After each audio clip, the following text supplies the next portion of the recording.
So, how ready is Tua Tagovailoa going to be this Sunday? Which 49ers or Buccaneers receivers should you pick up now that the injury bug have started? And could this be the last game Mike McCarthy coaches? Well, we'll find the answers to those questions and many more as we get you ready for week 8 of fantasy football and week 8 of the NFL. We're just about halfway through the season here. We're glad you've hung with us this far. It's time for another edition of Fantasy Football Fever, which starts right about now.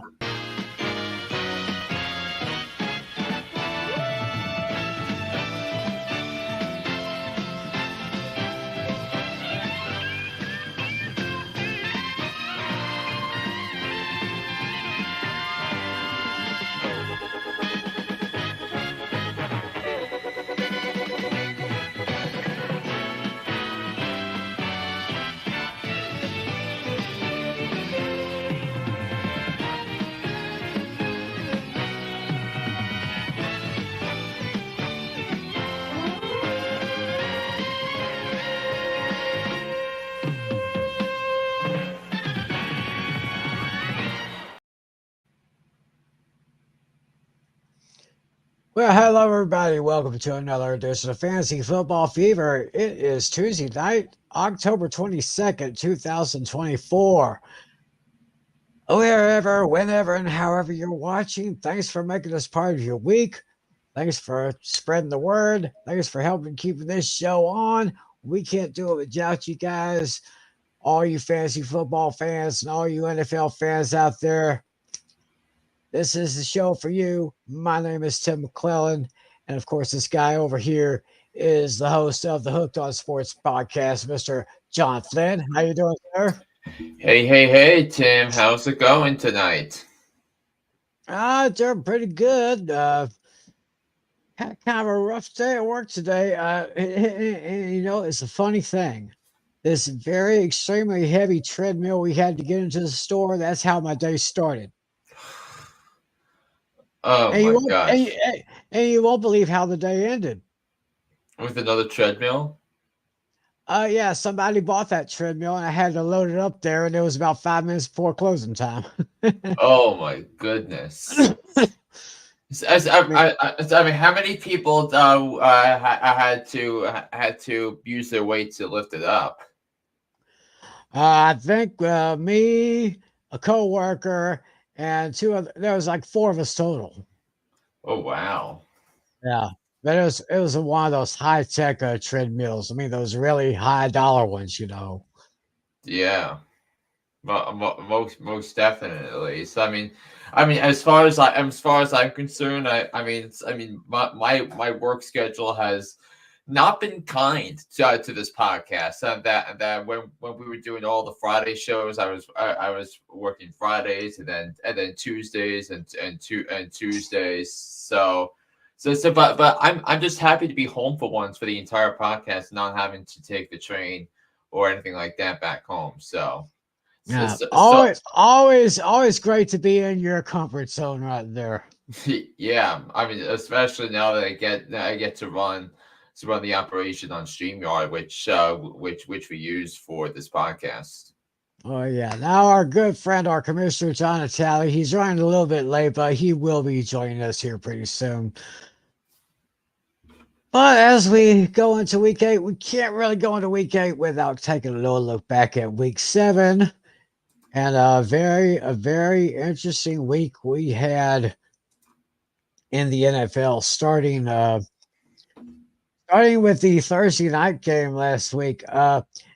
The Broncos just galloped over the New Orleans Saints by a score of 33-10. This kid Spencer Rattler, he he was able to throw 172 passing yards. Javonte Williams with 88 rushing yards. And Cedric Wilson Jr., the former Cowboy and former Jet, had 57 yards receiving in that one. Uh, After that 2-0 start, they've lost 5 in a row. I mean, and I think a lot of people are saying that Allen should get the axe pretty soon. So I mean, we talked about this in the offseason. We talked about this.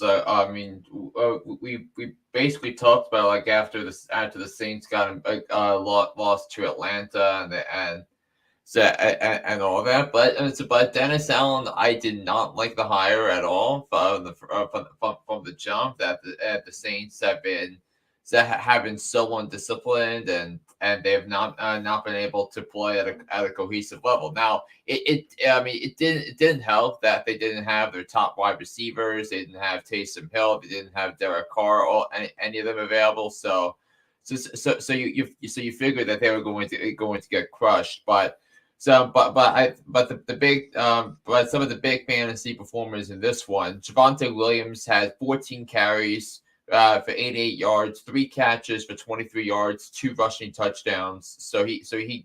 I started him in one of my leagues this week, and he gave me 27 points. But Cedric Wilson had 57 yards receiving and a touchdown, which was a garbage time touchdown in the fourth quarter.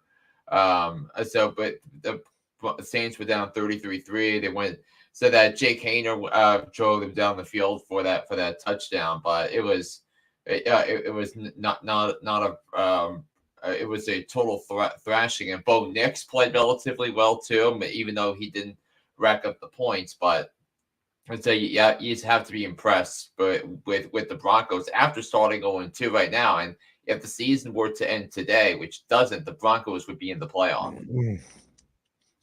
Oh yeah, and I don't think anybody saw Denver having a great year coming into this season. I mean, after the last couple of years with the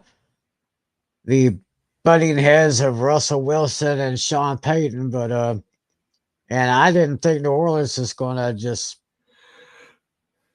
be this bad. I think I didn't have really high hopes for New Orleans. I just thought they would do pretty good, but like I said, after winning the first 2 games, they've lost 5 in a row, and things are getting bad there, and things are getting bad in New England too. Last week, it was the Jaguars over the Patriots, 32-16. Boy, this kid Drake May, he threw for 276 yards. Tank Bigsby, nice young running back there with 118 yards, and Hunter Henry, the tight end, with 92 receiving yards there. Seems like Trevor Lawrence is doing slightly better than what a lot of people expected. But I mean, I think he's played now two good games in his last 3, and he actually had a QBR rating of 95.0 for Jacksonville, according to ESPN. 15-20, 193 yards, a touchdown. Tank Bigsby, so what had a monster day in fantasy, 118 yards, 2 touchdowns. And so he gave fantasy owners 23.8 points in fantasy. Brian Thomas Jr. had 5 catches for 89 yards and a touchdown, including the 58-yard bomb from Trevor Lawrence to Brian Thomas Jr., which I thought was the biggest play of the game. But as of the Patriots, Hunter Henry 8 catches, 92 yards, as you mentioned, and the Patriots only ran for 38 yards, rushing on 15 carries. So Ramondre Stevenson had 7 carries for 18 yards, and JaMychal Hasty had the touchdown, which had to piss off a lot of Ramondre Stevenson fantasy owners. Oh yeah. So Jacksonville took care of business there. The Seahawks went into Atlanta and they did a pretty good number on them, beating the Falcons 34-14.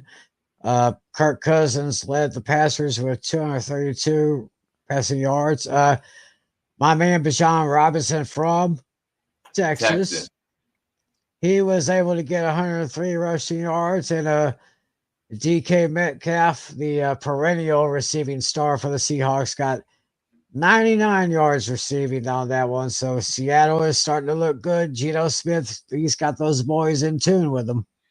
Yeah, but the question now for DK Metcalf is how long is he going to miss with that MCL sprain? So because he had to leave late in that game because of injury. But Kenneth Walker III had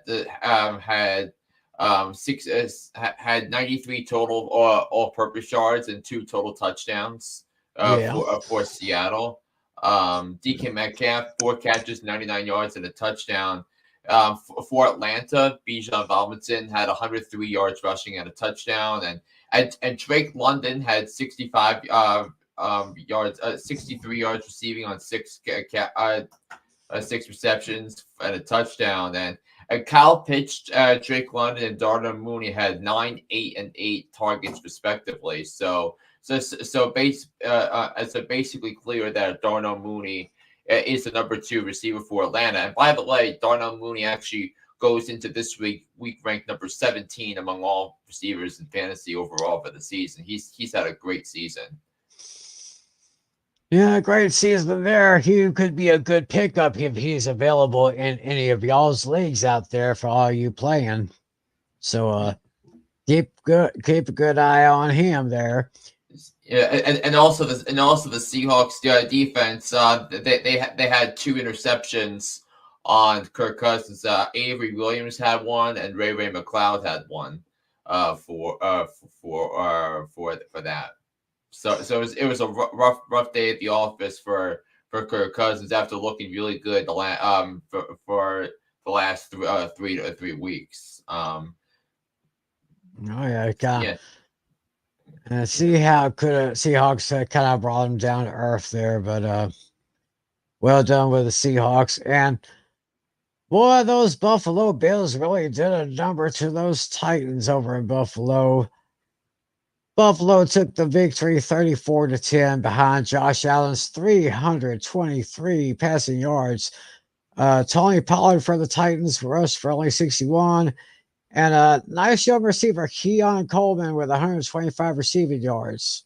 Yeah, and also Amari on 4 catches on 7 targets, including the 57-yarder. So, but the big story in that game was Amari Cooper did in fact play. He did make his Bills debut. He caught a touchdown in his first game. 4 catches, 66 yards on 5 targets. So I think that's a really encouraging start for the Allen Cooper connection because once they establish a rapport, that's going to take Buffalo to the next level. Now I think it's now pretty clear that the Bills are going to win the division. They're going to make the playoffs based upon how awful the Jets look and Miami, and we'll get to Miami's outlook against Arizona coming up later, but Khalil Shakir actually caught all 7 of his targets for 65 yards. Dalton Kincaid had 52 receiving yards. But I think the interesting thing about this is that Josh Allen only had 3 carries for 1 yard. So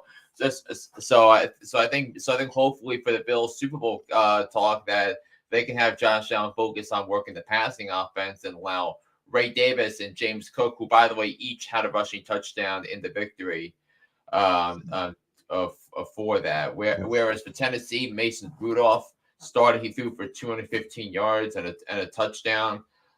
Tony Pollard had 61 rushing yards on 16 carries and a couple of catches. So he was only able to muster 8.5 points. And Tennessee's best receiver was Chigogonkwo, the tight end. 4 catches, caught all 4 of his targets for 50 yards. So Tennessee is now 1-5, while Buffalo improves to 5-2 on the season. And we had a very interesting matchup. Battle of Ohio. It was the Bengals over the Browns, 21-14. Joe Burrow leading the quarterbacks with 181 passing yards. Dorian Thompson-Robinson with 44 rushing yards. And the Bengals receiver T. Higgins with 82 receiving yards there. Yeah, but I think the thing is the Bengals only mustered 223 yards of offense in this game, but it didn't matter to them because they got 2 interceptions off Dorian Thompson-Robinson, so who came into the game replacing DeShaun Watson, who saw his season come to an end with a knee injury. on on Sunday. So that I remember the DeShaun Watson's cap hit for next year was $72.9 million. By the way, in case you're wondering Oh, of that. Let's see. I mean, fantasy wise, David Njoku had the best performance of a tight end this week. He had 10 catches for 76 yards and a touchdown. So that where he wound up giving fantasy owners 23.6 points in what was a really good week for tight ends on National Tight Ends Week. It's because in PPR settings, you had 3 tight ends score 20 points. Last week on tight ends week, you had in the PPR setting, you had David Njoku, Jonnu Smith, and Mark Andrews all gave you 20 points in PPR. You also had the 13 other tight ends scored 10 points. So the tight ends are starting to become be more integrated into the offense, and it's producing more offense around the league. So. Oh yeah, watch those tight ends. They're becoming a hot commodity in this league right now. Oh, this game ended closer than this was closer than I expected. I mean, this was a great game nonetheless. In Green Bay, the Packers just upended the Houston Texans by a score of 24-22. Jordan Love went off with 220 passing yards. Joe Mixon, he has found his stride in Houston with 115 rushing yards, and Romeo Dobbs was able to nab 94 yards through the air.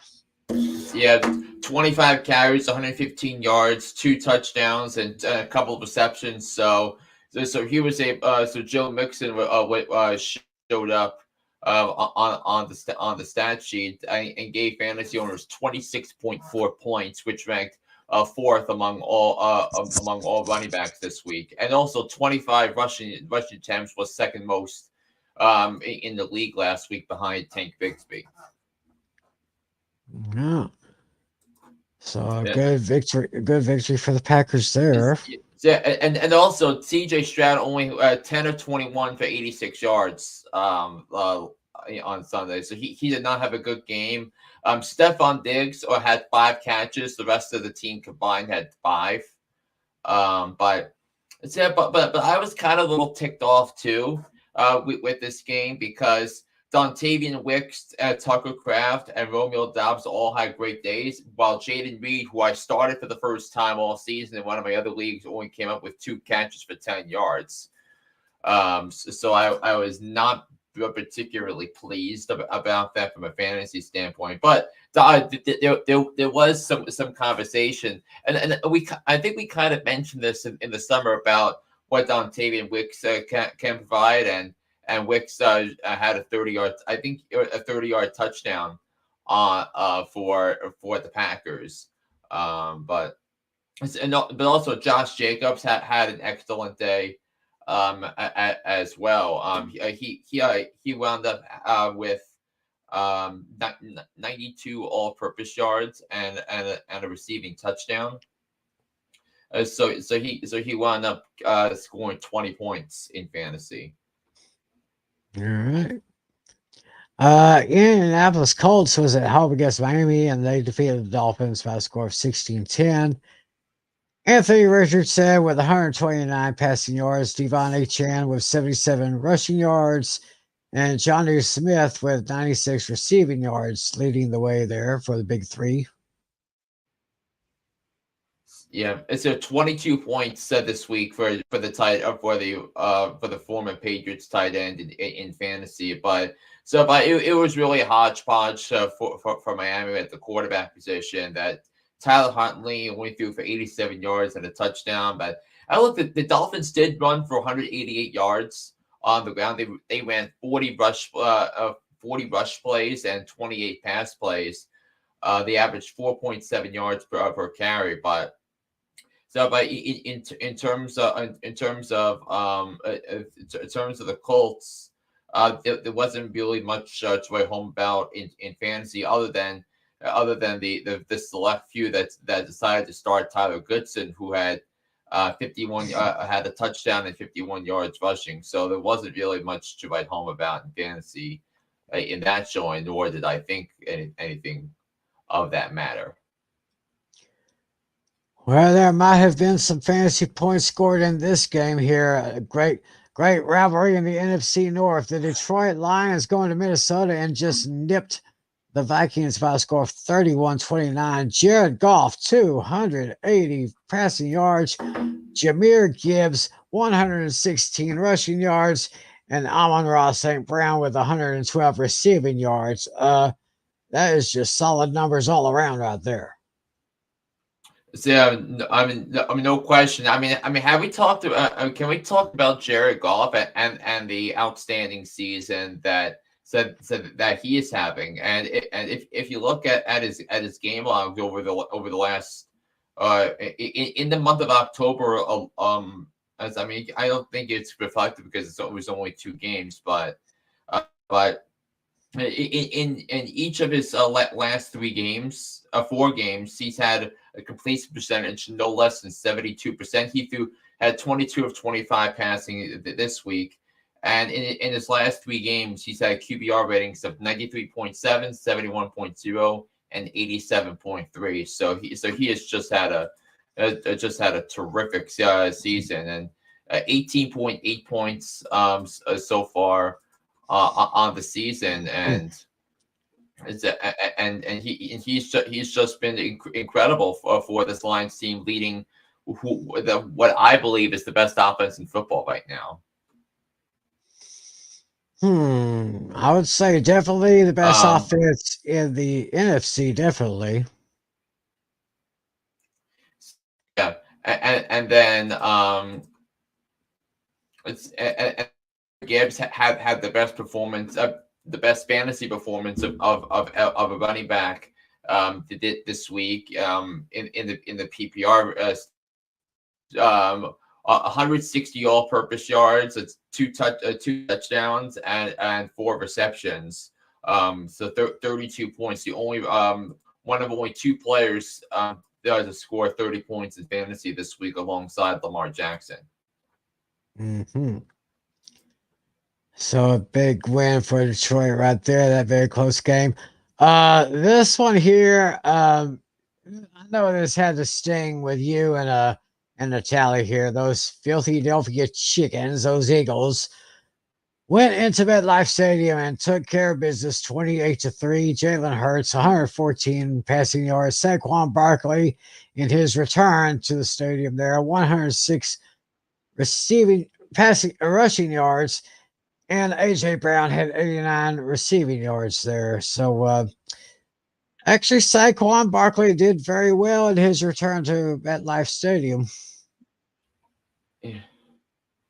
So yeah, he actually had 176 rushing yards and a touchdown. Wow. Jalen Hurts had a couple of rushing touchdowns. So as well, A.J. Brown was the 6th, finished number 6 in fantasy among wide receivers with 20 points with his efforts, but no one else really did much. Actually, Devontae Smith, who I started in our matchup, had 1 catch for -2 yards, so he gave me just 0.8 points. Wow. So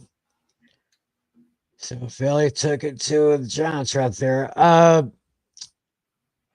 Las Vegas and the Rams defeated the Raiders by a score of 20-15. Matthew Stafford with 154 passing yards. Alexander Mattison with 92 rushing. And Brock Bowers, I mean, I see this guy's name all the time with 93 receiving yards. He is definitely becoming one of the best young tight ends in the league. I mean, we were talking about how important the tight end position here is this year. Every Brock Bowers performance like this makes me even more angry that I did not that everything was there, the perfect value on draft night, and every performance like that makes me makes me sick to my stomach because I knew I had an opportunity to draft him and I couldn't. He finished up with 19.3 fantasy points. Alex Madison wound up with 123 all-purpose yards and 3 catches, so he gave fantasy owners about 15 points or so. But as for the Rams, this is actually Cooper Kupp is supposed to be back for the Rams coming up on Thursday night. Their matchup against the Minnesota Vikings. But in the interim, Kyron Williams was the star of the show. 21 carries, 76 yards, and ran for both Los Angeles touchdowns in the victory. So, yeah. This was my lock of the week, and boy, was it ever a lock.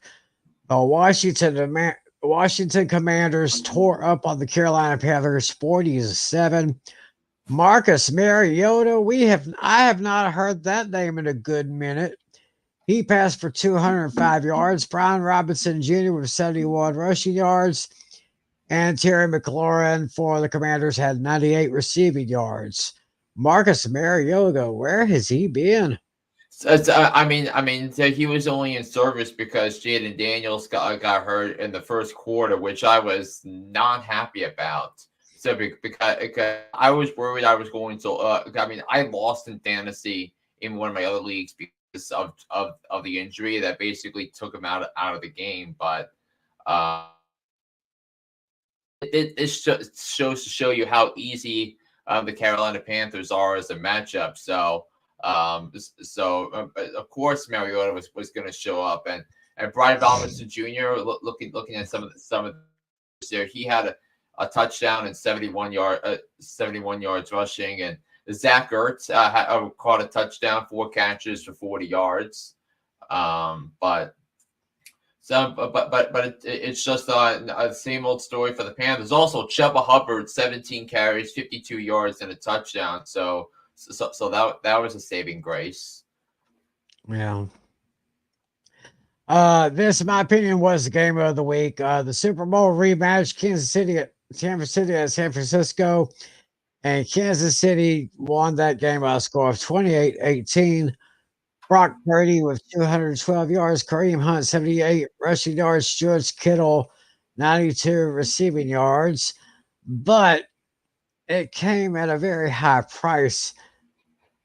I mean, if it wasn't bad enough that the 49ers lost the game, they lost one of their best receivers as well. Yeah, I mean they lost. I mean they actually lost both actually because Deebo Samuel is still hurt. Deebo Samuel wasn't playing, so he was still out. And Brandon Aiyuk unfortunately tore his ACL, and his season is over. So you're looking at George Kittle, 6 catches, 92 yards, and Ricky Pearsall, we're going to get to him in a second in as part of our hot topics later. 3 catches for 21 yards. So the most of all of San Francisco's other receivers. And in this game combined, there were 0 touchdowns and 5 interceptions between the quarterbacks, but that they combined. But they combined for 3 rushing touchdowns. Brock Purdy, despite 0 passing touchdowns, somehow scored 20 points in fantasy thanks to his 2 rushing touchdowns. So while Mahomes had 39 yards rushing and a touchdown to go alongside that. So neither quarterback could play particularly well, but also Kareem Hunt had 2 touchdowns on the afternoon, so he showed up in a big way for the Chiefs. 22.3 points, one of 13 running backs to score over 20 points this week. Oh yeah. Then the Sunday nighter last week, Pittsburgh, the Steelers took care of the New York Jets by a score of 37-15. Big 3 I see here: Aaron Rodgers for 276 passing yards, Najee Harris a buck two on the ground, and George Pickens with 111 receiving yards. And the troubles continue with Aaron Rodgers and the Jets. Yeah, and the thing was, it wasn't just the offense this week; it was the defense as well. The defense was simply abysmal. That they gave up 409 yards of total defense. Najee Harris, 21 carries, 102 yards, and a touchdown. Uh, um, George George Pickens, 5 catches, 111 yards, and a touchdown. Van Jefferson had a touchdown as well. Even Russell Wilson had a rushing. He was actually exceptional. Russell Wilson finished number three among quarterbacks in fantasy this week. 25 points scored in the Steelers debut. So so for all the doom and gloom we've been giving on this podcast about Russell Wilson, hey, start Justin Fields. And Mike Tomlin said not so fast. Well, for now, Mike Tomlin has the last word at the moment. Yeah, he certainly does right now. And I was surprised that Russell Wilson performed that well since he hadn't taken a snap for so long. So yeah, and also here's some numbers for the Jets. So Breece Hall actually the running back had 103 receiving yards. A lot of it coming in garbage time on 9 targets and 6 receptions. So he wound up with 6 catches, a touchdown, and 41 all-purpose yards. yeah, so well done for Russell Wilson and the Steelers. They go to last night's doubleheader. First, Baltimore at Tampa Bay. Baltimore 41, Tampa Bay 31. Baker Mayfield had 370 passing yards. Derrick Henry, the best running back in the league, 169 rushing yards. Rashad Bateman, 121 yards receiving, but all of that pales in comparison to a man who I think is on pace to win his second straight league MVP, Lamar Action Jackson. Yep, 17 of 22, 281 yards, 5 touchdowns, 0 interceptions, 52 rushing yards. That he was the fantasy MVP of Week 7. And he, in one of my other leagues, I had Lamar Jackson and Derrick Henry on my team, and they were just unbelievable. And at 5 touchdown passes. So the way it broke down. 2 to Mark Andrews. Mark Andrews finally back in the production column after being MIA the first couple weeks of the season. Now it's clear that Mark Andrews is back to being tight end 1 for Baltimore. So that's a very good sign for those who are concerned about Mark Andrews and Isaiah Likely's incredible performance in Week 1, but that was incredible for now. Derrick Henry also had a receiving touchdown. Rashad Bateman, Justice Hill also had receiving touchdowns in the victories, and no player had more than 5 targets. So basically, Lamar is just spreading the ball around and makes him that much more lethal. As for Tampa, we'll get into the big news in a second. I mean, do you remember who my fantasy start of the week was last week? Can't think off the top of my head. He played in this game. He played in this Baltimore-Tampa game? Yep. Baker Mayfield. Baker Mayfield, and look what he got you, 370 passing yards. So 3 touchdowns. He did throw a couple of picks, but he finished second among all fantasy quarterbacks this week. 29 points combined with all of that. But elsewhere, Rashad White had a couple of receiving touchdowns to go alongside his 111 all-purpose yards.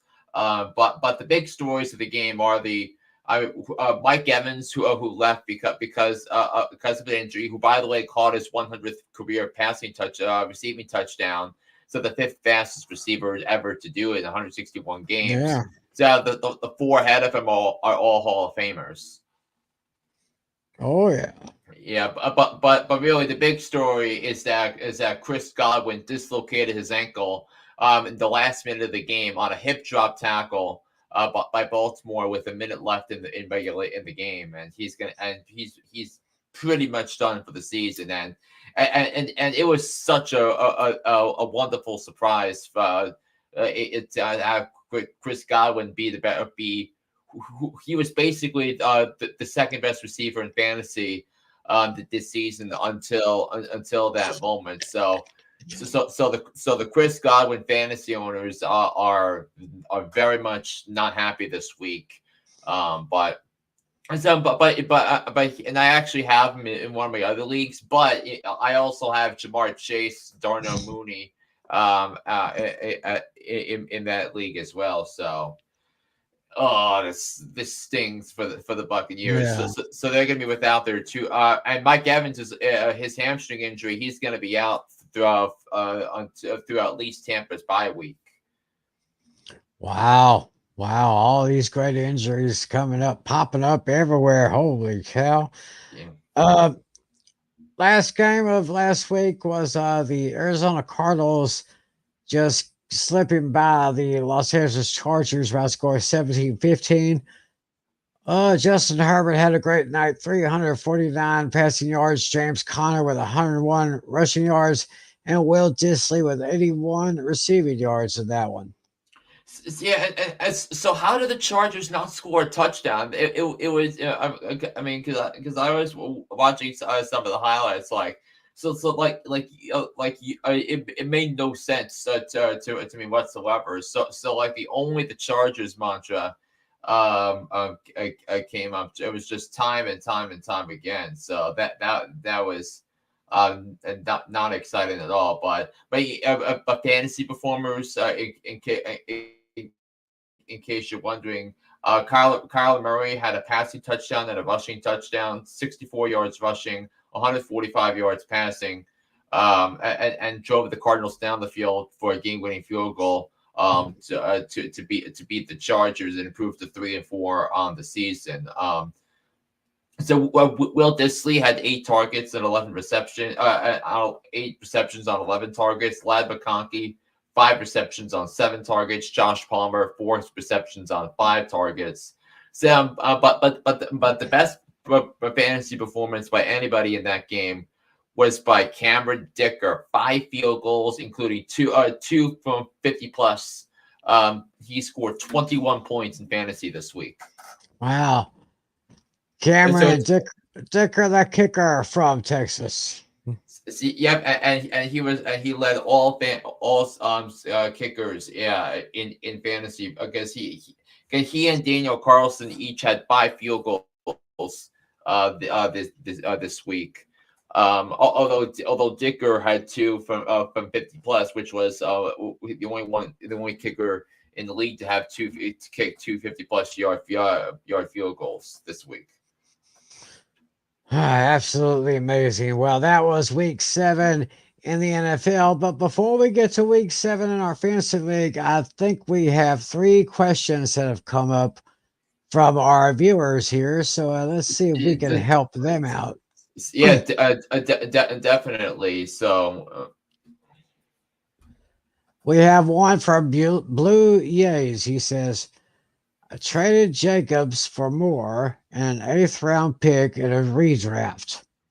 I still got Kamara, Hunt, Pacheco, Hubbard, and Bigsby. Need a wide receiver. Now have Kupp, Reed, and Moore at wide receiver. What do you think? I think the timing is actually pretty good with this, because Cooper Kupp is expected back in the Rams lineup on Thursday as they go up against the Vikings. And Cooper Kupp's going to have a lot of targets next couple of weeks because Puka Nacua, he's still trying to recover from injury, and the Rams are expected to. I think I don't know if the Rams already did, but I think they designate they opened the practice window for him to return from IR. So if you want a lot of targets from a receiver, I think you have it in the next couple of weeks with Cooper Kupp. So I really like that. I also still like that you have both Kareem Hunt and Isaiah Pacheco. Kareem Hunt to do the running for the Chiefs while Isaiah Pacheco recovers from injury. So then you have a great opportunity, really, to maybe consider trying to trade Kareem Hunt for some good values, like a receiver. And also Tank Bixby has basically taken over the starting running back job away from Travis Etienne. And I think his performance against the Patriots in London this week pretty much solidifies that. So I think this guy's in a really good spot. All right, so yeah, it looks pretty good there, Blue Yays. Thanks for your question and thanks for watching. Hopefully that advice will help you out a little bit. We have KPKP saying, could you guys help me out with my team, please? Okay. What we need from you is if you have a trade proposition come to you or any roster changes, just let us know. And we'll do our best answer for you. We have this one, Bronson High O. Trade Mason, Ladd, and Tua for Monty and Olave in a PPR redraft.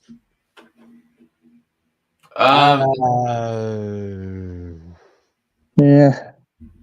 I'm still having trouble with my computer for some reason. I'm going to be stuck like this for a bit. Oh, it was well you here. So. How you doing? Our man, our commissioner, John Natale, everybody. Yeah. Hey, guys. I wish I could use my computer for this, but this will have to do for now. So this guy has, he says, trade Mason, Ladd, and Tua for Monte and Olave. Well, why would you want Olave? He's hurt. Yeah. Yeah. Isn't he done for the year though?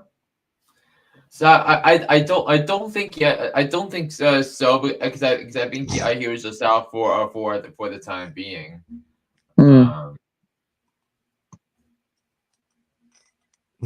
So, well, no, Chris Olave is hurt.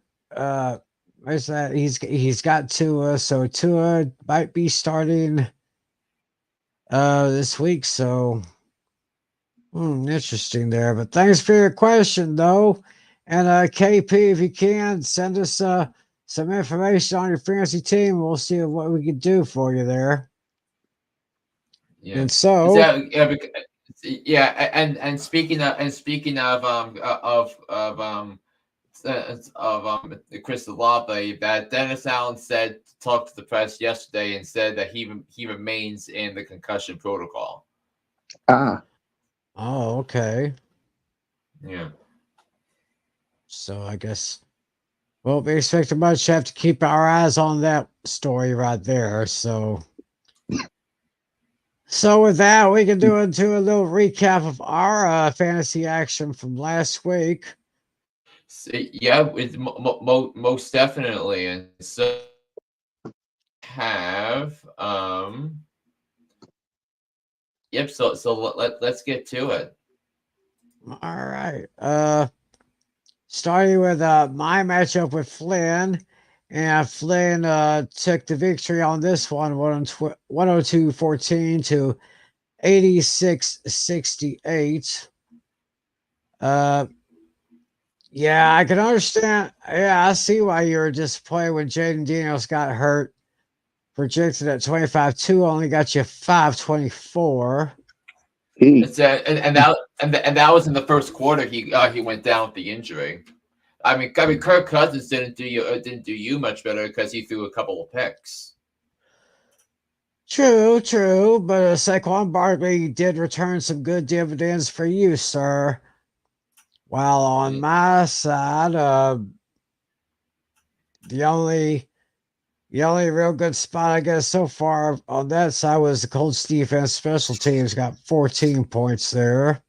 Everybody else underperformed, and on both of our ends, really, that everybody underperformed. Well, I mean, Ja'Marr Chase gave me 16 points. Drake London gave me 16, but Saquon's performance, what was the difference? And if you started Joe Mixon over J.K. Dobbins, I believe you would have beaten me. Oh, yeah, I left 26.4 points on the table there. Oof. And also Najee Harris, 16 points, as well. But Tim has excellent running back depth, which I think would play him well if he wants to make a trade and upgrade at the wide receiver position. I think he's got that, or a trade for a quarterback as well. So he's in a pretty good spot with the running backs. Me not so much, because Devin Singletary, the number 2 running back behind Tyrone Tracy, with the artist formerly known as the New York Football Giants. So that's basically how our matchup went. Flynn is 6-1, while I go down to 4-3. Over to we got David and Adam facing each other there, and Adam beat David soundly 107-46 to 49-2. Adam got his first win of the season. Yes, and a very good one there. Patrick Mahomes, 1206. Got big numbers from Derrick Henry, 23-2. Yeah. And Roquan Smith had a big day as well. He had 18 tackles and a forced fumble in that game. Yeah, Roquan Smith is one of the best linebackers in the league, and nobody really talks about it. Yeah. And looking at the bench here, Brock Purdy almost broke even there. I mean, thanks to the 2 rushing touchdowns he had, or else it would have been a total dud. Right. Keon Coleman 16-5 over on David's bench, and Brian Thomas Jr. with 20.1. So yeah. So that's basically how that matchup went over there. Next we had Casey and Alex, and Casey won that matchup 144-66 to 107-22. Looking at their numbers, good numbers for Alex from Josh Allen, Javonte Williams, David Njoku, who, of course, you said was the top tight ends in fantasy this past week. Yeah, I think he was number 1 this week. Number 1. Meanwhile, over on Casey's side, let's see here. Jahmyr Gibbs. Oh, yeah, Jahmyr Gibbs, 32 big points there. And looking at yours. And also, Casey has Chris Godwin, so that's a shame. Yeah, look at that. I'm looking at some of the bench players here. Tim McClelland, just about broke even for Casey right there. Yeah, and Brees Hall 26.1 points. A lot of it came in garbage time. Right. So. Yeah, and Baker Mayfield had 20. In our scoring, he had 27 points. Yeah. Yeah. So Casey is now 4-3, while Alex is 2-5. And in first place in his division.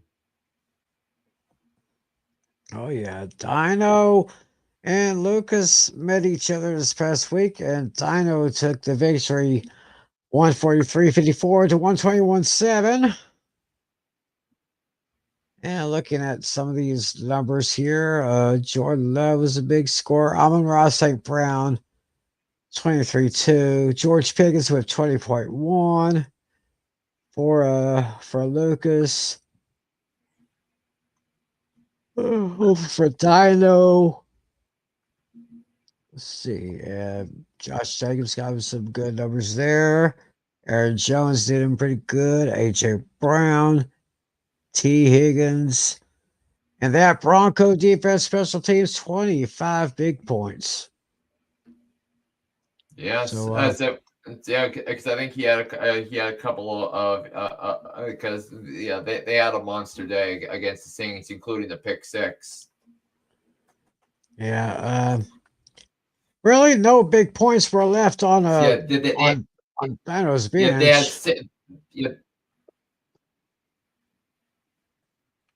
I mean, so the Broncos had 6 sacks, a fumble recovery for a touchdown, and only allowed 10 points. Yeah, he did. So, and over on Lucas, I was looking at Lucas's bench here. 18.8 from Jared Goff, 17.2 from Hunter Henry. So that's basically how that went. Dino is out 5-2. Yeah, and now Natale, who scored the most points in fantasy this week, thanks to Lamar Jackson. Yeah, that's right.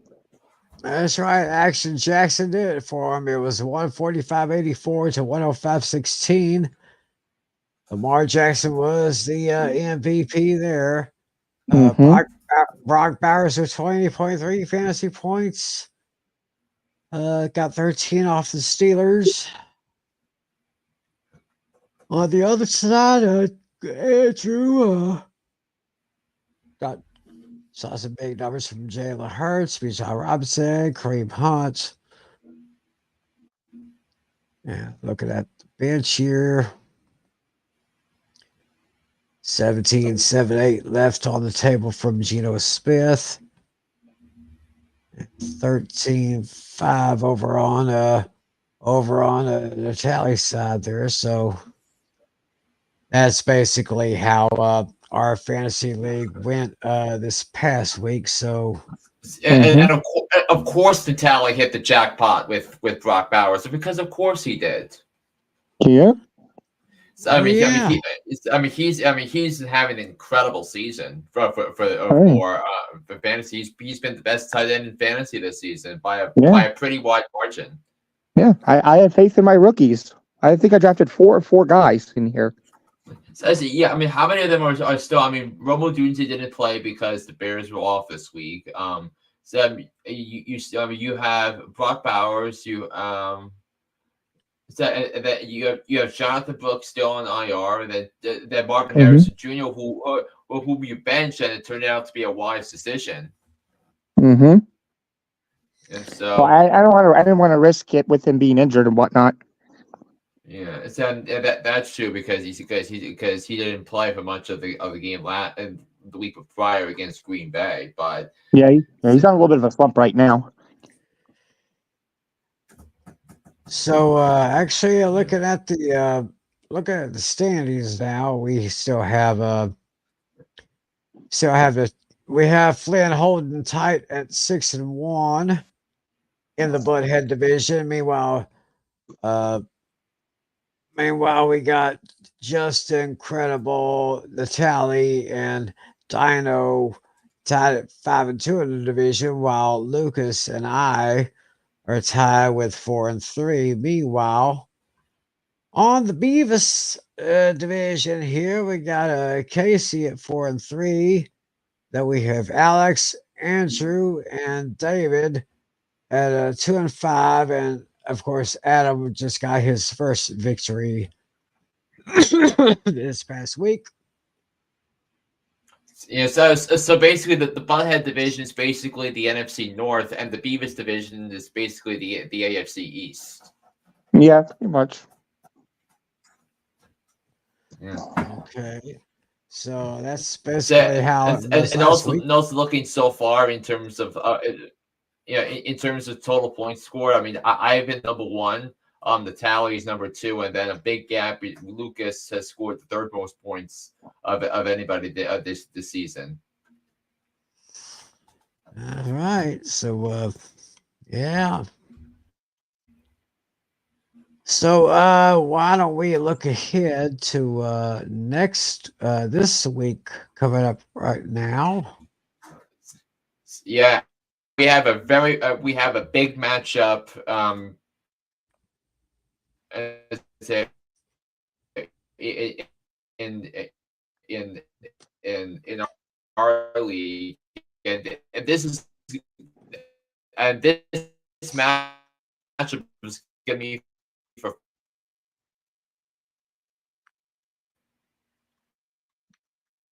Oh, I think again, some audio issues from Flynn. It looks like he's frozen up too. Uh-oh.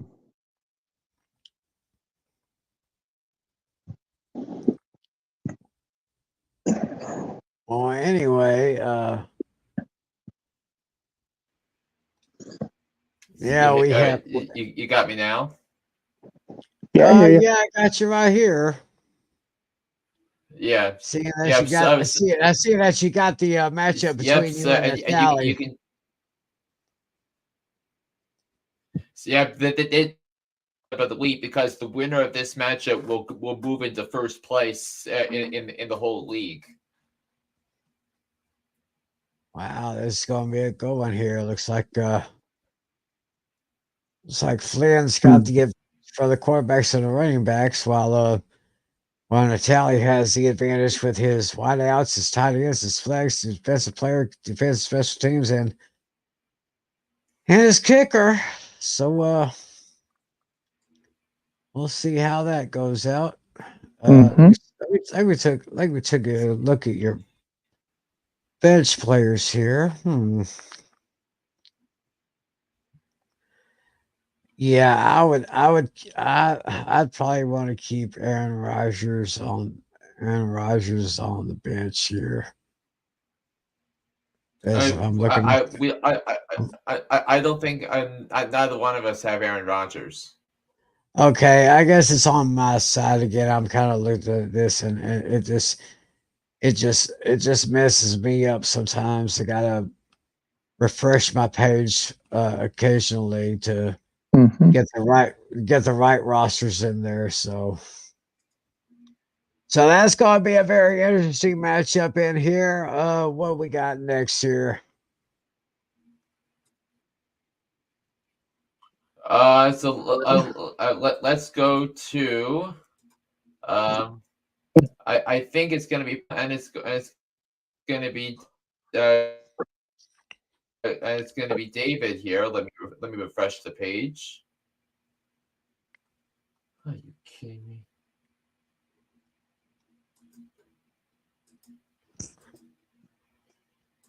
All right. Anyway, while I'm loading up here, would you guys mind answering this question while I get this up and running? Your boy says, would you drop Hopkins for McMillan? I kind of want to, but I feel Hopkins could get traded. I mean, so DeAndre Hopkins for Jalen McMillan. So basically, with Jalen McMillan might be the number one or number two wide receiver for Tampa this week because of the injuries to Mike Evans and Chris Godwin. So it is going to. I definitely would try McMillan because I think there's more upside for the time being, and I think. But I think Jalen McMillan has a higher upside than Trey Palmer. And I was considering, and that's actually one of the things I'm considering in my other league to pick him up because I'm not loving what I'm getting out of my wide receivers in that league. So. I mean, because on one of my ESPN leagues, he's only projected at like 10, 11 points, but I think you could see him score more than that.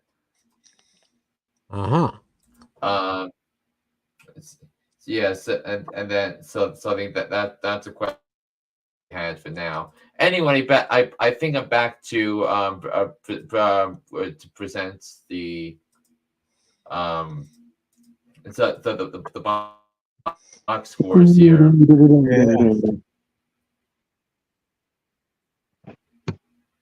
Yeah, there we go. Uh-oh, I feel nature calling. I'm going to have to take a time out. Y'all carry on.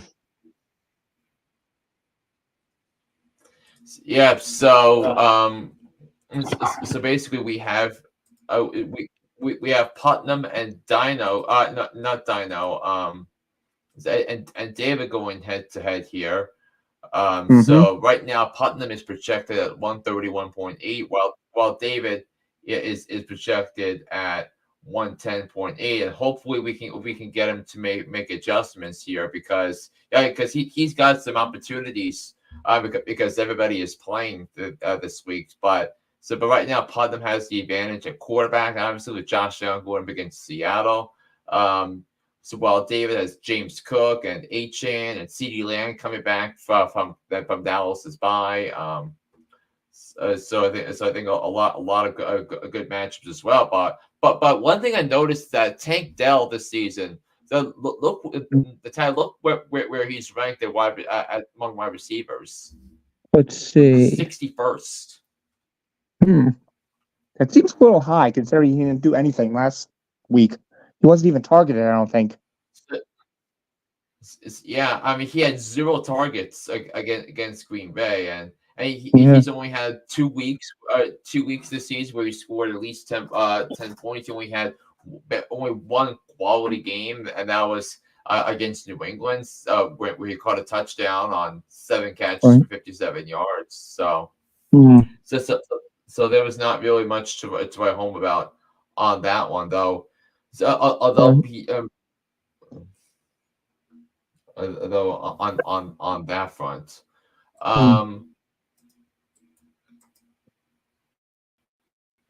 right. So let's reload this page for Lucas and Casey. So it's a matchup between two teams. Another matchup between two teams that would be in our fantasy playoffs if the season were to end. And while I get this up, I'll pull it up on my phone here. All right.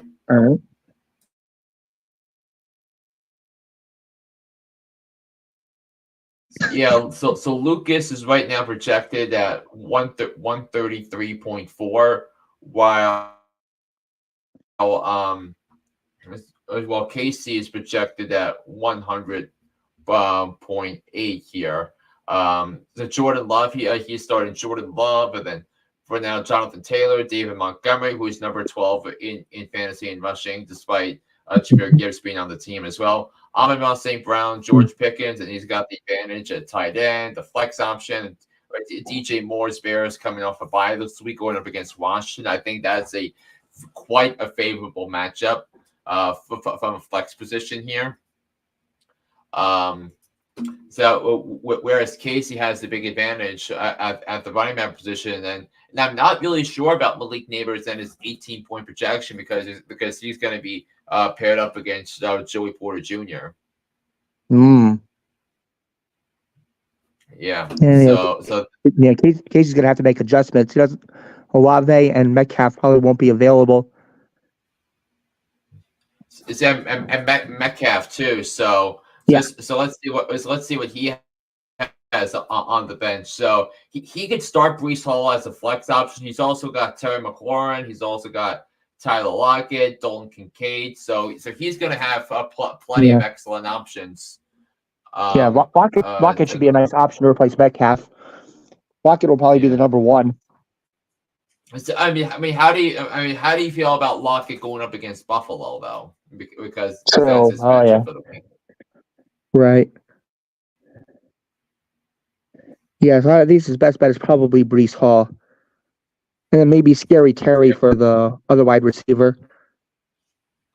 Yeah, so I feel like that would be that basically would give him the projected lead, if you were to Right. make those two adjustments. We'll Right. see we'll see what Tim comes back, but Adam Right. Oliver going up against Andrew, so that right now Adam is projected at 124.7, while Andrew is only projected at 119.6. Yeah. Yeah, Andrews have been having some bad luck with the injury front. Yeah, Deebo Samuel out. Although he might, yeah, he could play, but I really don't know if that's going to happen. Jawan Jennings.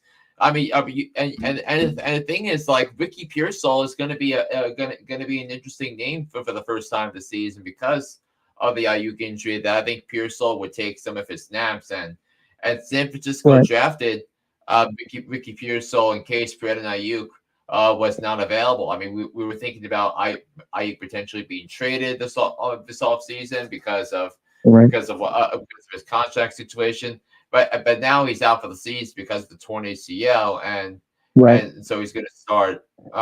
Ricky Pearsall might get 5 to 10 might get 10 targets from Brock Purdy this weekend. So that could be a really interesting proposition right there. Meanwhile, as for Andrew, he's got he's got to choose between Jalen Hurts, C.J. Stroud, Geno Smith, and then at the quarterback position, then he's got Bijan Robinson, who's projected to score 20 points, but it's gonna be a tough matchup for him because he's going up against Tampa and their rush defense. Even though it was Baltimore ripping them apart, but the Tampa's run defense is still pretty good, I would think. All right. And then I'm just looking at the last matchup here.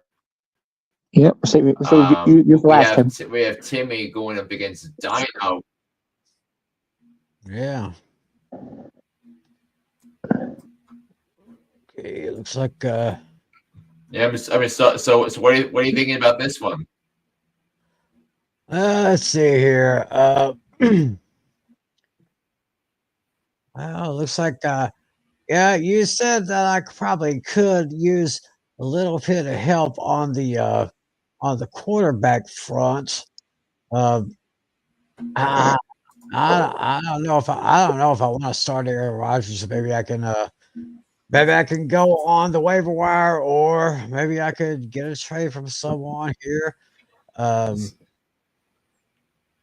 mean, I like Zay Flowers. He's been so remarkable. Sam Laporta, he's only expected to get 7 points. Chuba Hubbard gonna get 13.6. And looks like Kirk Cousins against that Tampa Bay defense. I'm not sure. I'm not totally sure on that. Yeah. Well, and also Dino has 2 empty spots on his roster, so I think he probably is ready to make some waiver wire claims. See, I just want to see if he did make any moves. So actually he dropped Trey Sermon and he had Brandon Aiyuk and he had to drop him. So yeah, so basically he's revving up to make a couple of additions to his roster. Yep. So that's basically I guess that's our matchups for this week. So I guess I know I'm definitely going to be hitting the waiver wires here in the next couple of days. Yeah, and also keep in mind that if you're looking at quarterbacks, I mean Andrew that Andrew's got 3 of them because he's got Jalen Hurts and Geno Smith and C.J. Stroud. So if you want to maybe make a trade with him to upgrade a quarterback, that could be an interesting possibility. Mm-hmm. Yeah, I think I may inquire about one of those guys. So that's basically our matchups for fantasy this week. And as you said, Flynn, we have got a lot to talk about this week with hot topics. I mean, injuries aplenty, lots of players having to pretty much sit out for the rest of the season, and boy, especially with 2 key wide receivers. Let's see here, let me get my notes here. Brandon Aiyuk, Braxton Berrios. Who was known a couple of years ago as the NFL guy on TikTok because he's dating TikTok superstar Alex Earl. So that's a very tough pill to swallow for those who only know Braxton Berrios only because of the Alex Earl relationship. Right. Yeah, definitely. And we have says here my controller batteries are low. Y'all carry on while I switch these out. Already? Yeah, most definitely. And then elsewhere, DeShaun Watson suffered a season-ending injury for the Browns. So, Ugh. and so he's out for the season, and the Browns have a $73 million cap hit against him for next season. I think we should also talk about some of the things that. Oh, how about Nick Chubb? He's back. Yeah, but it looks like it's too little, too late, though. Yeah, I mean, Nick Chubb can still, if he's available, he's going to play, and he's going to be a hot commodity the rest of the season. Yeah, I'm definitely looking like an idiot picking the Browns to win the division. I thought the Browns were going to make the playoffs, and now they basically have the bleakest future of any team in the AFC again. Yeah. So that's definitely something. So Dorian Thompson-Robinson might be the guy to take over for that. So basically now the Jets are now 2-5. So who do you think is the problem here? Is it the coaching? Is it the defense? Is it the quarterback? Yeah, probably a little bit of all of the above.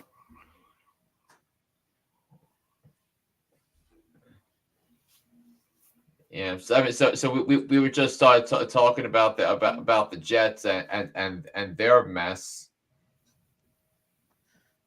Oh yeah, what a tremendous mess they are. Yeah, didn't all of us pick the Jets to win the East, or is it just me?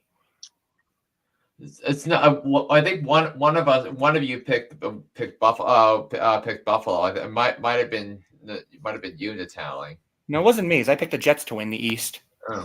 Maybe Tim, but yeah, I think I picked Buffalo.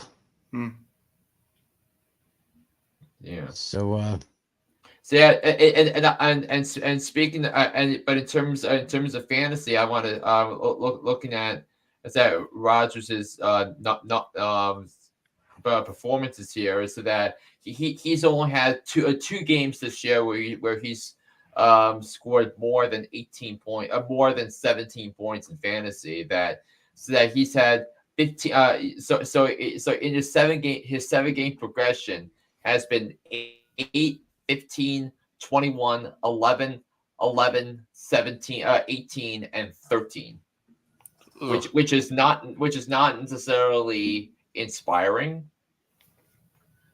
He has 1, 2, 3, 4, 5, 6, 7 interceptions against 10 touchdowns.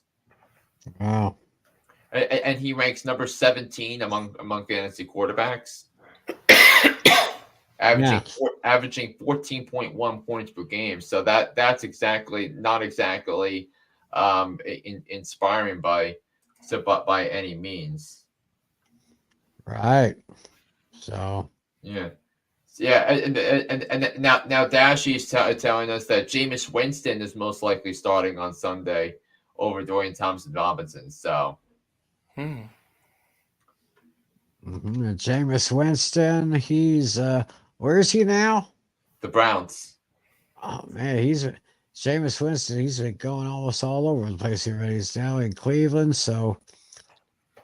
But at least you got a veteran filling in for DeShaun Watson. So yeah, and also another interesting trend is that I think Patrick Mahomes is now a droppable player in most settings.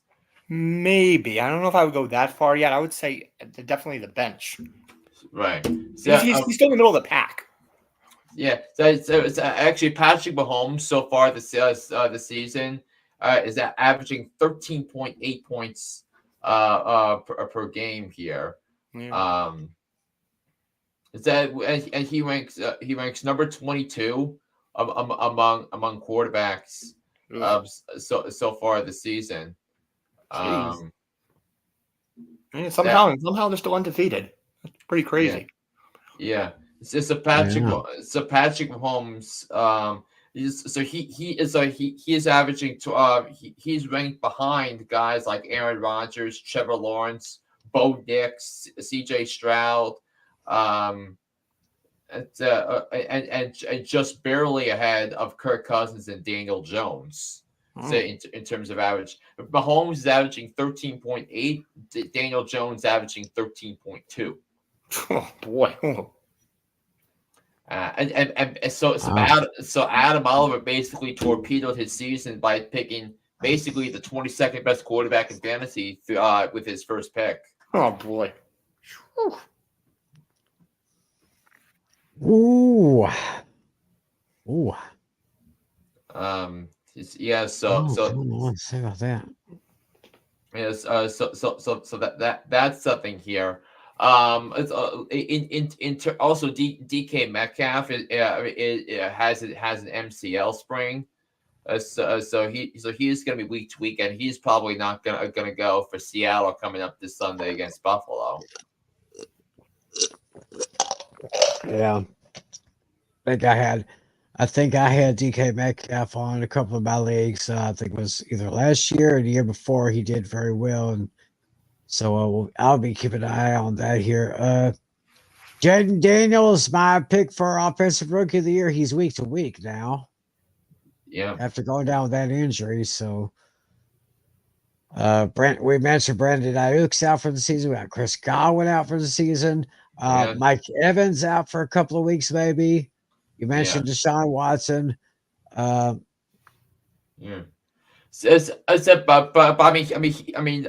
Mike Clay. We referenced Mike Clay's rankings in our division previews over the summer, which was basically our source for that. So basically, Mike Clay is basically hinting that there's a good chance that the Bucs top receivers next week are going to be Jalen McMillan, Trey Palmer, and Sterling Shepard. And Sterling Shepard, who recently caught his first touchdown as a Buc, and in their Week 4 blowout, I believe, against the Eagles. Yeah, so not really a flashy wide receiver tandem right there, but who knows? CJ Stroud didn't really play up to his fantasy draft capital there. Yeah, most definitely, and I think now I'm gonna crunch more of numbers here for CJ Stroud. So CJ Stroud, he is currently ranked number 11 at quarterback is so far this season. I mean, because CJ Stroud was in that 6 to 10 range in our quarterback rankings. So I think he's been a little bit under so far, but he's only gone over 20 points once this season, and that was the game against Jacksonville where he threw for 350 yards and a couple of TDs. But his point progression from week to week, and this is rounding to the nearest whole number: 19, 14, 10, 24, 16, 18, 5. And that 5 was this past week against the Packers. Now, I think he's going to get a more favorable matchup. Obviously, I think there's a room to rebound against Indianapolis. But it's easy to wonder when we're drafting quarterbacks next year where he's going to rank next year if he can't maintain his success from last season, even with Stephon Diggs on the team. Mm-hmm. But we interesting to see if CJ can improve on that. Looks like Rudolph, the Red-Nosed quarterback, is not a really good upgrade in Tennessee over Will Levis. Yeah, I mean, there are two types of teams in the NFL. We talk about those that have a quarterback and those that don't, and I think Tennessee is probably going to be in the quarterback business in next season, this offseason when it comes to either free agency or the draft. So I think it would be wise for them to send scouts to the Georgia games, send scouts to Oregon games. So that's that. Yeah. What else do we have here? Next Tuesday is the trade deadline. Yeah, in the NFL, I believe. So. Oh yeah, that's right. I think November 1st. Yes. Yeah, I think it's a Tuesday after week 8. So who are we thinking might be going? Like Deontay Johnson might be traded. So. Maybe Darius Slayton gets traded.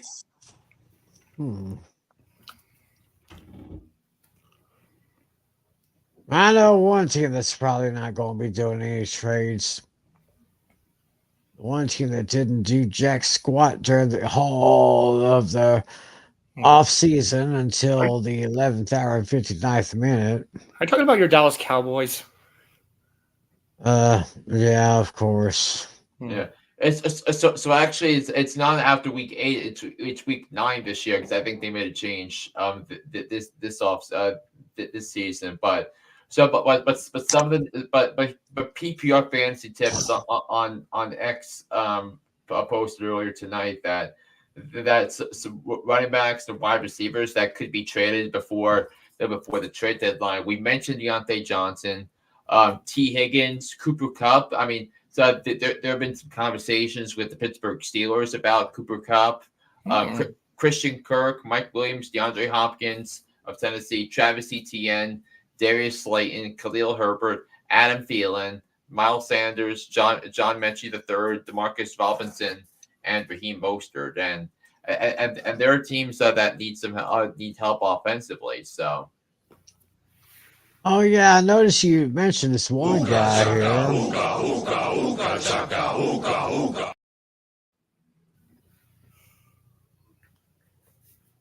Yeah, and it's just kind of sad that him and all the Panthers are just well, what word am I looking for this whole Panther season?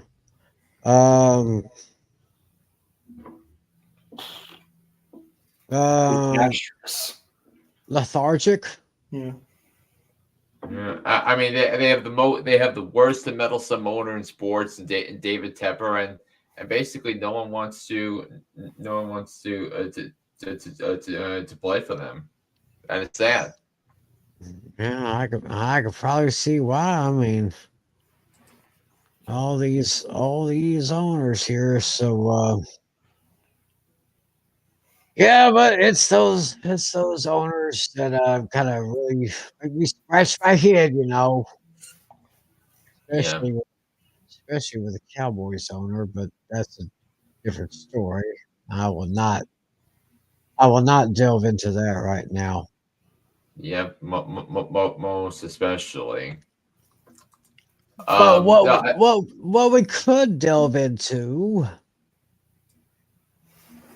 is that there's only one of us that has a trivia question or actually tonight. actually Dashy has one for us, but we'll get to his in just a moment. But Yeah, but I the got one too. tally. Yeah. Well, I guess why don't you start first, Tim? That way I could pull up my information for on this day in NFL history too. All right, let's go back. Let me take a look at that question that Dashy put up earlier. There it is. Oh, this is gonna be a challenging one here. All right, Dashy has this question. Charlie Jones had a 100-yard kickoff return for a touchdown for the Bengals in the 21-14 win over the Browns in Cleveland. Who was the last Bengal to take a kickoff return for a touchdown in a regular season game? So it's just one team that we got to think of, but last Bengal to take a kickoff return for a touchdown in a game. He's definitely got me there. Yeah, I think he got us there as well. So Yeah, it's pretty much the Bengals. So yeah. So Dashy, if you're still there, Dashy, just let us know the answer. But don't say the answer just yet. Don't send it just yet. I gotta see what Natale has for us. Let's see.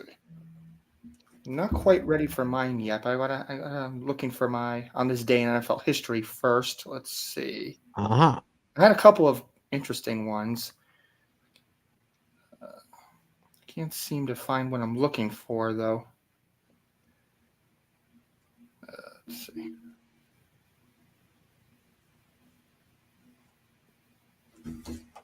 Let's see.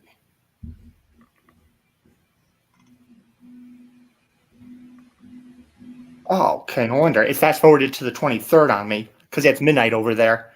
It's technically midnight. We're technically midnight on the East Coast. So I got to go back to see if I can go back to the date. Yeah, there it goes. Okay. Yeah, it fast forwards to midnight apparently. Let's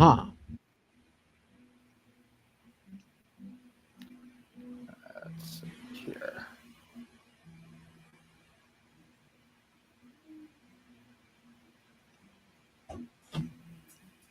Okay. I don't see the.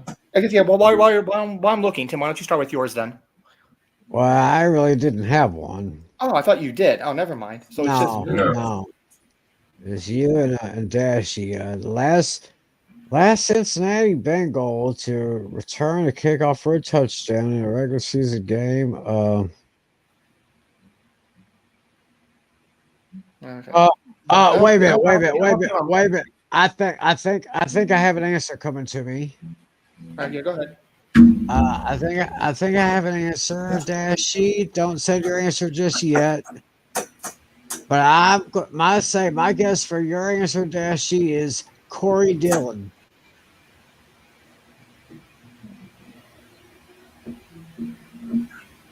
That's my guess, Corey Dillon. I can't find on this day in NFL history that I was looking for initially, but I'll pull up my trivia question now. Let me do this.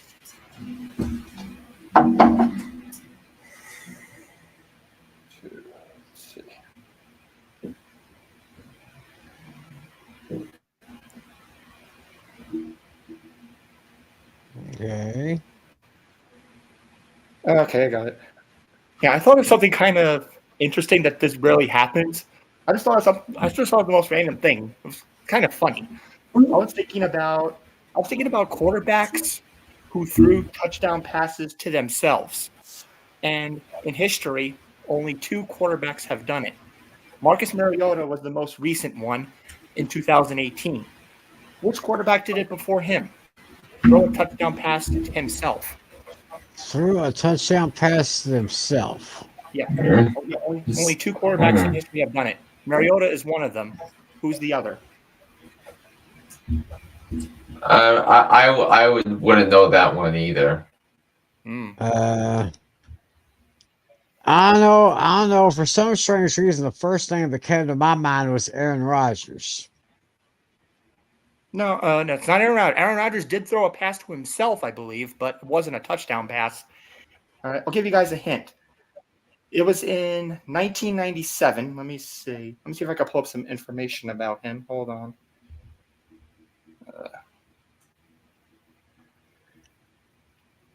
If I gave the team, that will help. Let's see.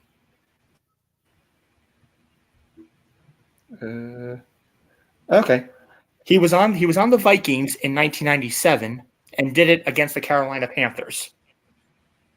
Oh, would it be Randall Cunningham? Good guess, but it wasn't him.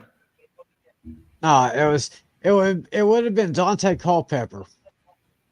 No, it's not him either. It was actually Brad Johnson. Brad Oh, Johnson. wow. So the guy was on Tampa in 2002. Mm-hmm. Brad Johnson, he was in Minnesota, he was in Tampa, he was in Dallas. That guy was almost everywhere. Yeah. A little bonus fact, Mitt Plum holds the NFL record for the longest completed pass to himself at 20 yards. Okay. Huh. All right. So Dashy, he says, okay, let me quote. He said it's not Corey Dillon. So it was not Corey Dillon who was the last Bengals player to return a kickoff for a touchdown in a regular season game. So it wasn't Corey Dillon.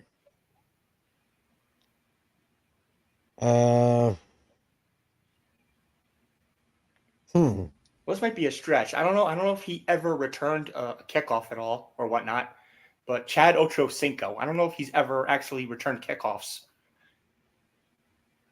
Chad Ochocinco, or otherwise known as Chad Johnson, the Hall of Famer. Dashy, is it Chad Ochocinco?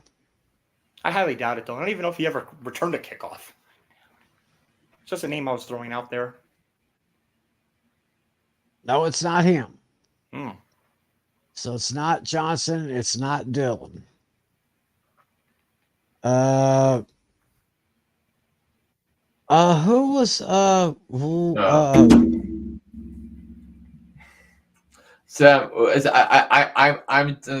wow, I'm dumb. I looked it up. I won't say it. I think Flynn's got the answer, but but I can't say it because I just looked it up and I'm already kicking myself over this one. Who was that guy that had that one name that I liked because it sounded so good? I want to say he was either a running back or a wide receiver. It was what was that guy's name?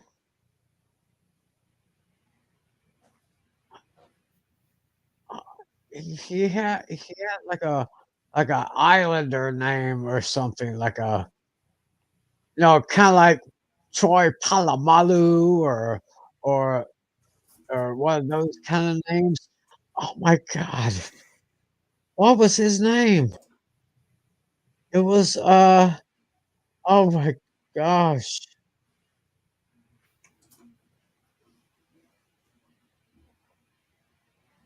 No, it's neither one. It's not a running back or that it must be someone who plays defense. Then maybe it's a safety or something. So I mean, since we're still figuring it out, let's do picks then, if that's the case. All right, let's go ahead and do our picks here. All right, we'll go ahead and take care of that. Last week in our picks, week 6 and 7. Because I did not have the graphic up for last week, so I combined both weeks, and Man, Timmy, 23-6 against the spread the last 2 weeks. My goodness. I plummeted after starting in first place. Well, I don't even know how I did it, but I guess I did it. Yeah, and Tim has a huge lead over us in terms of the spread picks. Yeah, I think that 1 week we only had 2 or 3. That sunk me. Yes, and I mean, last week Tim went 12-3. The week prior he went 11-3. Jeez. Yeah. So looking at last week, week 6 and 7, then the year so far, looks like I guess I'm doing okay. I'm just narrowly winning straight up. Yeah, but by a game and I'm far behind both of you on both of those fronts. But anyway, let's do. And looking at these games, we all have the Minnesota Vikings bouncing back after their first loss of the season to beat the Rams. So we Tim and I both have Cincy winning, while Natale has the Eagles going into Cincinnati and beating the Bengals. Yeah, I'm just not convinced. I think that Eagles team is just too good. Yeah. But I do think it's going to be a tremendous game, though, because I feel like both teams are back at full strength, so it's going to be a good game. We all have Baltimore beating Cleveland, but I'm pretty sure at least one of you has this as your lock of the week. Am I right? Yeah, that would have been me. Did you have it as your? Yep. Yeah, that was Natale's lock. Mine's coming up later. Yeah. So the Lions have the biggest spread of the season today. The Lions are 11-point favorites against Tennessee. And I got to tell you, I think it's going to be a bloodbath. I mean, look at the score I have. Oof. Yeah, I think it's going to be a lot of points this week. 27-20. That's Natale's score. Oh, that's Natale's score. Yeah. I tend to do the spread picks on some games where there's 2-score games. I do tend to do that. So we'll see. Yeah, but this is my lock of the week.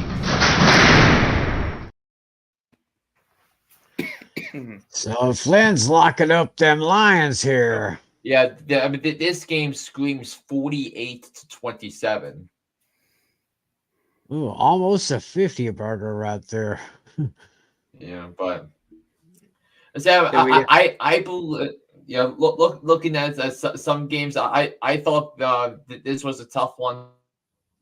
Texans 5.5-point favorites, but I feel like it's going to be a field goal game because it's in the division, and when the two teams already saw each other earlier in the season, it's a 2-point game. Yeah. So we got Houston and Indianapolis. We're all going with the Colts. I mean, no, we're all going with the Texans.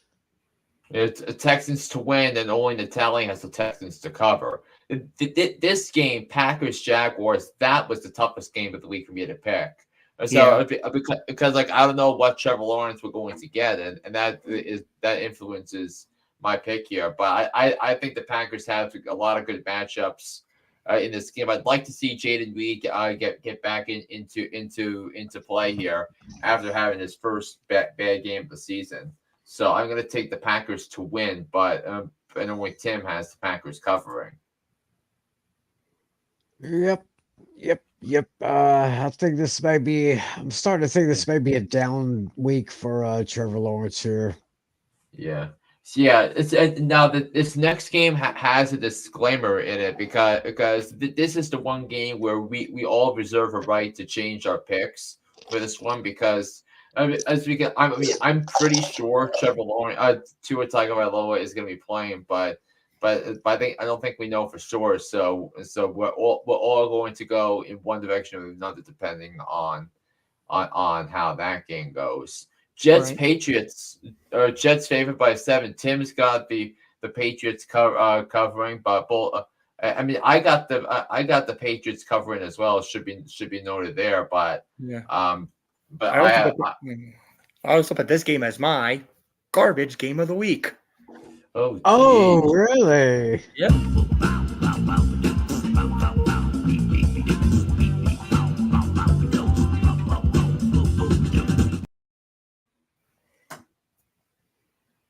Interesting there. How to do you? Patriots are garbage. The Jets are starting to play like garbage. Put the two together. There you go. Garbage plus garbage is garbage. Garbage. you know? Yeah, we all have the Falcons winning and covering against Tampa. I just think the wide receiver injuries are going to be too much for the Bucs. The Chargers Saints that's a tricky one to pick, but I'm grabbing the points with the Chargers in that one. Yeah, Nice. I would have done it had the Saints had all their healthy guys. Yeah, and New Orleans is they're getting to beat garbage after, like I said, after winning the first 2 games, they've lost 5 in a row, and Dennis Allen, I think his seat is getting a little bit hotter now. Yeah. Buffalo, Seattle. Now this is a very tasty matchup here, but looks like we all got Buffalo winning and covering on that one. Amari Cooper is definitely my star of the week. I think he's going to have 10 catches. I think he's going to have 120 yards receiving and a touchdown. I think he's going to have a monster day on Sunday. And also Fox is sending their number 1 crew to that game. It's going to be Kevin Burkhardt, Tom Brady, Aaron Andrews, and Tom Manoldi on the call on that one. And this game, Denver and Carolina at Mile High. This is pretty much a no-brainer, even though this is not my lock of the week here. But we all got Denver winning and covering that one as well. Well, not always. We are in agreement that the Chiefs are going to take down the Raiders. But I've got the Raiders covering by got 9 points there, so I got the Raiders covered, and Natale's got the Raiders covering the points there. Ooh, Yeah, if the defense is available in any of your leagues, you absolutely need to pick them up, because I think this is a great matchup for Spags and the Chiefs. So because Aiden O'Connell's hurt, Gardner Minshew is starting, and Minshew just threw 3 picks against the Rams. Also, for that Denver Carolina game, I think Bo Nix is someone that you need to pick up because he's been playing pretty well, and now he's got a favorable matchup against the worst defense in football. So, right. So that's that. So this is a game where I'm deferring from my podcast mates here. I'm going to pick the Bears to win and cover because I just think the Bears are the better defense. So that's where I'm going on that. Yeah, that was a tough one for me, but I'm just picking the team with the hot hand right now. Oh, wait a minute. I got to call. Yeah. I got to use a word that Tim you use a lot. Audible. Oh. If Jay and Daniels, I forgot about Jay and Daniels. Right. Yes. Of course. Yeah. I got to call it Audible. What do you think, Tim? Audible here? You thinking about a Bears change, possibly? I may have to. Well, yeah, I'll probably make that official probably tomorrow sometime. So that's 2 games that we've had to. Yeah. Yeah, this one, of course, Cardinals and Dolphins. So yeah. Hey, we have the right. We have the right to do this. This is our show. Yeah. We can do whatever we want. Yeah, the only problem is last week I changed my pick twice, and I ended up being right the first time. That's right. Anyway, but one thing we do have in this next game that we don't have anywhere else is this.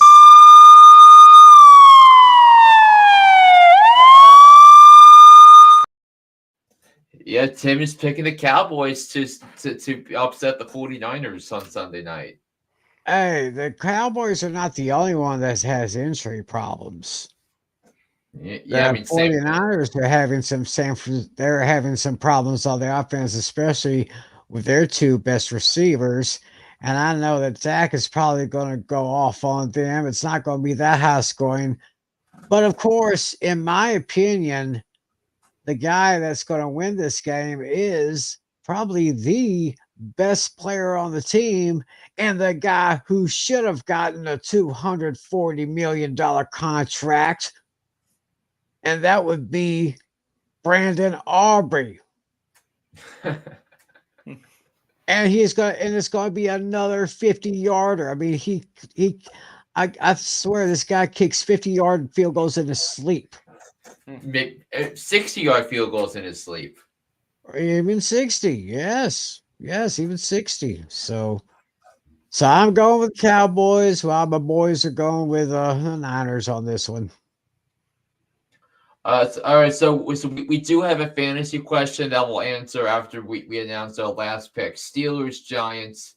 So this is Tim's lock of the week, I assume. Is that correct? Yes, that's my lock. And this is my garbage game of the week.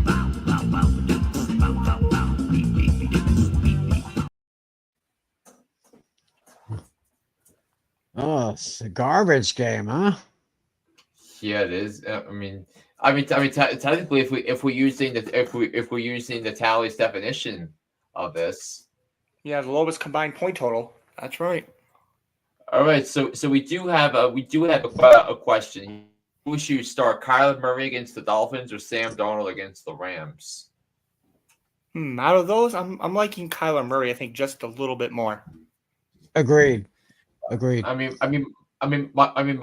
defense.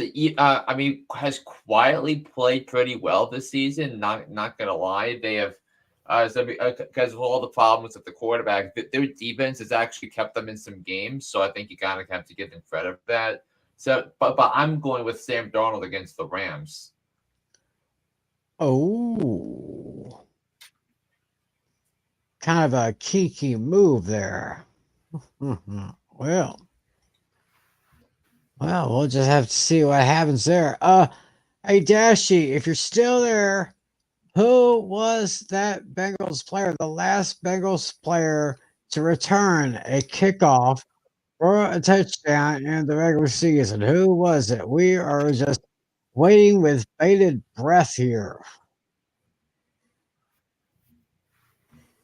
They're all just waiting. It wasn't Chad Ochocinco. It was. I'm trying to think of that. I think. Oh, he said he wasn't. It wasn't a receiver. And it wasn't a running back. But there was a guy. I think he was either running back or a receiver. He had that one name, that one last name. That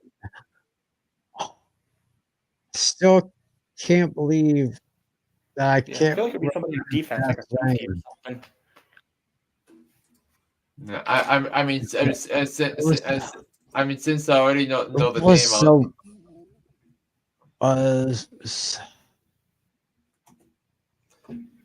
what was that guy's name? I'm gonna have to look up profootballreference.com and look up that guy's name. So Flynn said he got the answer. Yes. So Dash just posted. Brandon Wilson was the last Bengal to turn kickoff. 2020 against the Giants, and it was a 103-yard kickoff return for a touchdown in Cincinnati. Yeah, I remember the Giants had a big lead earlier in that game, and then Cincinnati just kept chipping away, and that was that.